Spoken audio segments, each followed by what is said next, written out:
Hi అండి, welcome to A mini vlog. ఈరోజు మన వీడియో ఏంటంటే, ఇదైతే నిన్నటి వ్లాగ్ అండి. ఇది నిన్నటి వీడియో. నిన్నైతే నా బర్త్డే జరిగిందండి.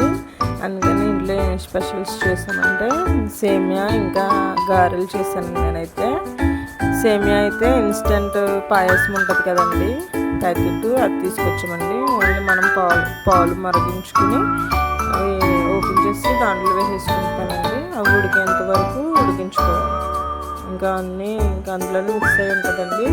షుగర్ ఇంకా కిస్మిస్ ఇవన్నీ ఇంకా అందులోనే మిక్స్ అయ్యి ఉంటాయి. మనం వేడి పాలు మరిగించుకున్న దాంట్లో ఇన్స్టెంట్ సేమియా మిక్స్ని వేసుకుంటే ఎంతో టేస్టీ అయిన సేమియా రెడీ అవుతుందండి. ఇంకా నేనైతే గారెలు వేసానండి, మిరపగారెలు. అంతేనండి. వీడియో నచ్చితే లైక్ చేయండి, షేర్ చేయండి. Thank you for watching. Subscribe చేసుకోవడం మర్చిపోమాకండి.